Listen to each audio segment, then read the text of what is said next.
नमस्कार साथियों। डायनासोर जिन्होंने लगभग पृथ्वी के ऊपर 17 करोड़ वर्षों तक राज किया, एक ऐसा दैत्य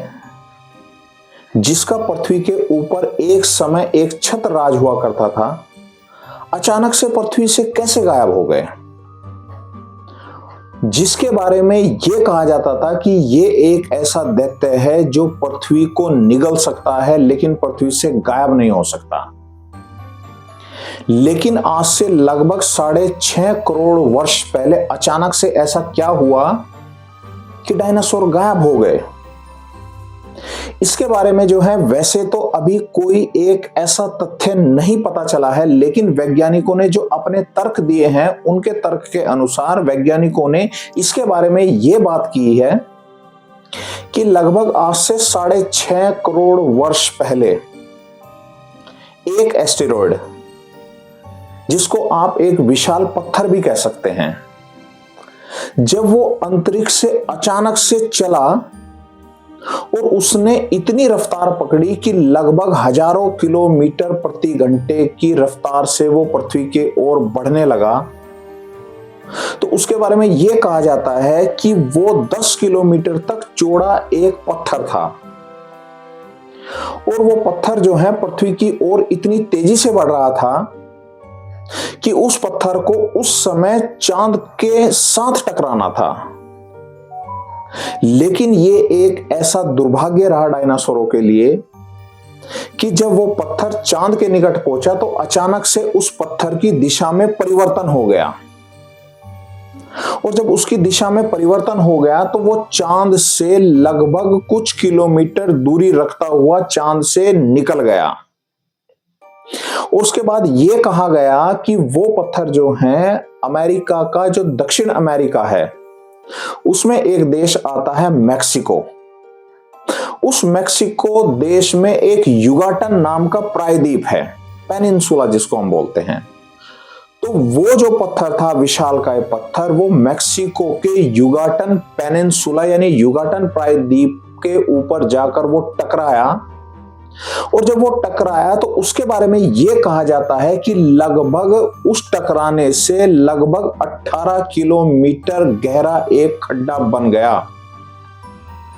और लगभग 200 से 220 किलोमीटर तक उसकी गड्ढे की चौड़ाई हो गई, जिस गड्ढे से वो एस्टेरॉयड जो है पृथ्वी से टकराया था। और उसके बाद यह बताया गया, वैज्ञानिकों के द्वारा भी यह बताया गया कि लगभग जैसे ही टक्कर हुई तो उसके बाद जो है पृथ्वी से एक आग का गोला निकला, और आग का गोला निकलने के बाद जो है जब धुएं का पूरा गुब्बार हुआ तो वो गुब्बार जो है इतना भयानक और इतना विशाल गुब्बार वो धुएं का था कि उसने जो है एक बार को सूरज को भी ढक लिया। और जैसे ही उस धुएं के गुब्बार ने जो है उस सूरज को ढक लिया तो उसके बाद यह कहा गया कि पृथ्वी के ऊपर जो है वो सूरज की रोशनी बिल्कुल खत्म हो गई। और खत्म होने के बाद जो है पृथ्वी के ऊपर तापमान में एकदम से अचानक से गिरावट हो गई, और जब तापमान में अचानक से गिरावट हो गई तो एकदम जितने भी पेड़ पौधे थे वो सारे तुरंत खत्म हो गए। और उस आग के गोले ने ही उन दैत्यों को, जिनको डायनासोर हम कहते हैं, अचानक से अपनी चपेट में ले लिया, और वो डायनासोर उस आग के गोले में फंस गए, और आग के गोले में फंसने के बाद जो है वो पूरी तरीके से उसी समय नष्ट हो गए। उसके बाद वैज्ञानिकों ने यह कहा कि जब वो आग का गोला जो है धुएं के गुबार में बदल गया और उसके बाद जो है पेड़ पौधे भी नष्ट हो गए, और पेड़ पौधों के नष्ट होने के बाद जो एक प्रकाश संश्लेषण की प्रक्रिया होती है जिसको हम फोटोसिंथेसिस भी कहते हैं, वो फोटोसिंथेसिस प्रक्रिया जो है पूरी तरीके से रुक गई थी, क्योंकि फोटोसिंथेसिस की प्रक्रिया के बाद ही कोई भी पौधा, पेड़ जो है वो फल को बनाने की शुरुआत करता है। और पृथ्वी पर अचानक से जो है लगभग पेड़ पौधे और जितने भी बड़े जीव थे वो गायब हो गए। उसके बाद यह भी कहा गया कि उसी धमाके से, जो एस्टेरॉयड का धमाका हुआ था, समुद्र में इतना एक तरीके से टक्कर हुई, समुद्र में इतना समुद्र दहला कि उससे जो है वो सुनामी उठ गई। और सुनामी उठने के कारण जो है उसने सारी की सारी पृथ्वी को अपनी चपेट में ले लिया, और चपेट में लेने के बाद जो है जितना भी उस समय पृथ्वी के ऊपर जितना क्षेत्रफल था वो पूरी तरीके से उस सुनामी की चपेट में आकर नेस्तनाबूत और नष्ट हो गया। कुछ लोग ये भी कहते हैं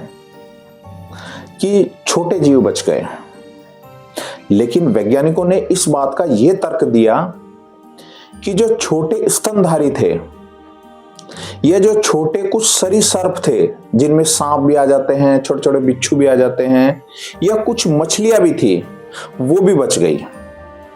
और वैज्ञानिकों ने यह भी तर्क दिया कि स्तनधारियों की जो शुरुआत हुई या मानव की जो शुरुआत हुई वो डायनासोरों के अंत के बाद ही शुरुआत हुई, और पृथ्वी के ऊपर इस तरीके की परिस्थितियां जो हैं उस एस्टेरॉयड के टकराने के बाद ही पूरी तरीके से एक तरीके से उत्पन्न हुई कि जिसमें जो है वो इंसान का जन्म हो सके।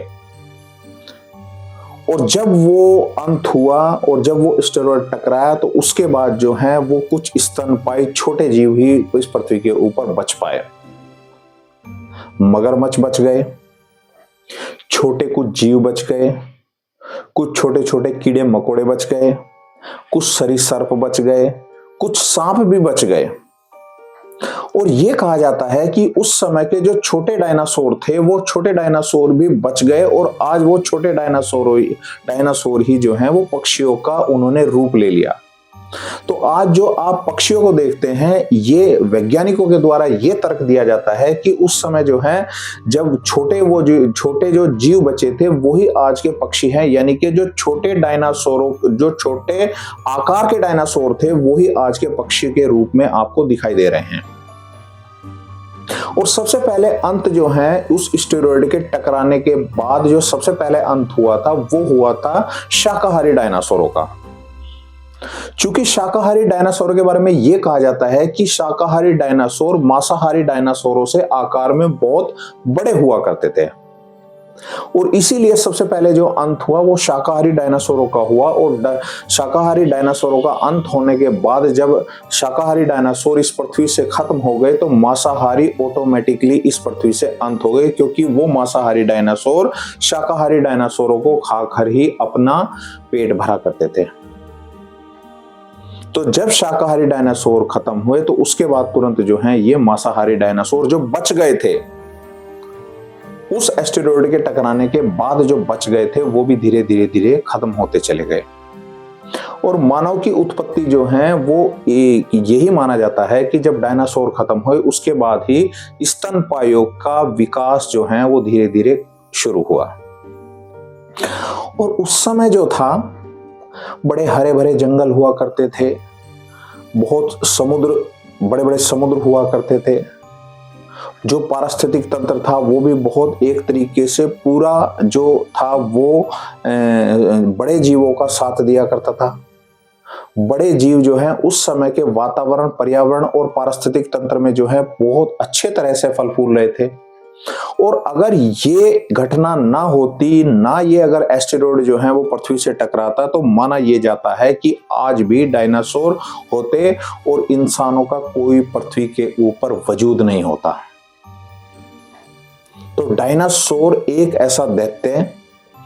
जो पृथ्वी को भी निगलने में सक्षम माना जाता था, वो अचानक से इसी एस्टेरॉयड के पृथ्वी से टकराने के बाद विलुप्त हो गए।